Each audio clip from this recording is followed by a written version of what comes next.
Hello and welcome to episode 4. We're talking about preserving our cash today.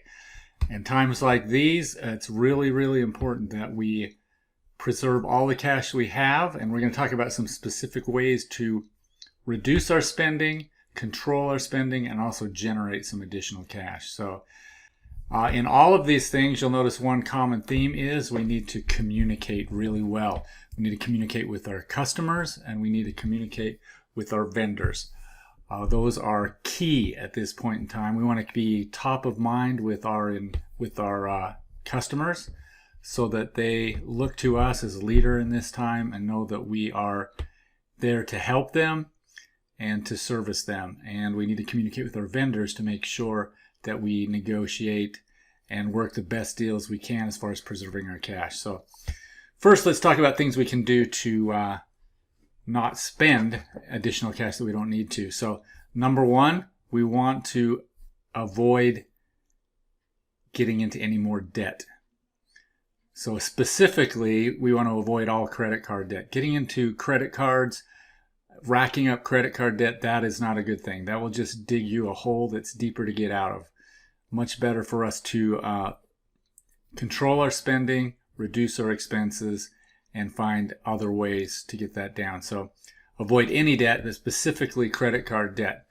One thing you want to do also, I would recommend that you talk to your credit card companies, have them reissue you a new credit card with a new number. What that will do is it will force all of your vendors, maybe you have some subscriptions, maybe you have some things on there that you've been paying for that are unnecessary. So get a new card, only put on it what is absolutely necessary. Get rid of anything that is low benefit or non-benefit to you, whether those be subscriptions or things you've just been paying for, maybe things you didn't know you were paying for.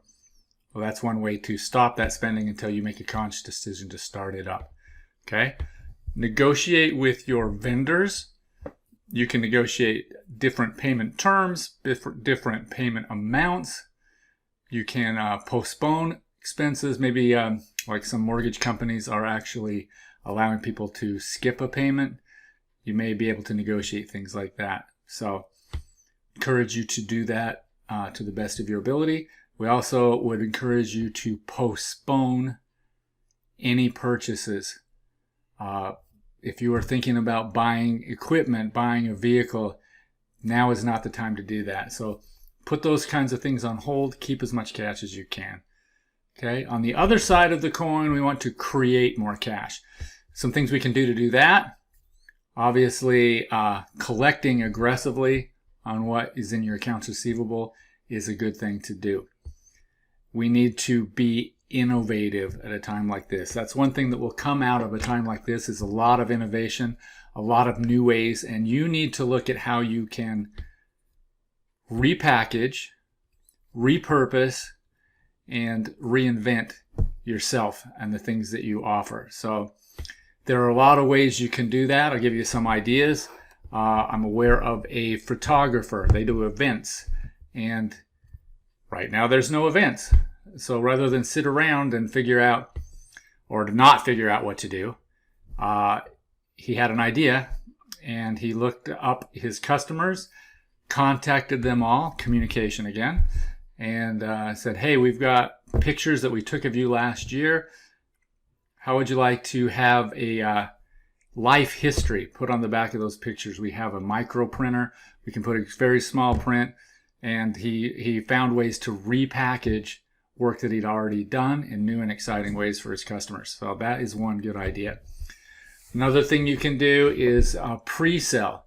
You can get a hold of your customers and offer them special pricing, special packages, special products and things that they can get as the crisis ends if they act now. So there's a number of things you can do. Important that you sell safety and security in this. Everybody's looking for something that's safe. They're looking for something that's secure. You can be a solution to that. Okay? So let's make sure that instead of panicking, instead of going into no action, let's do things to preserve our cash, not go into debt, and innovate find ways to collect, find ways to sell. Know what your minimum sales need to be in order for you to survive. Make sure you get your expenses in line with that as best you can. Look for what your next step should be. So remember, on one hand, we have fear, we have panic, and we have chaos. On the other hand, you can be that voice of reason, which is positive, certain, and calming.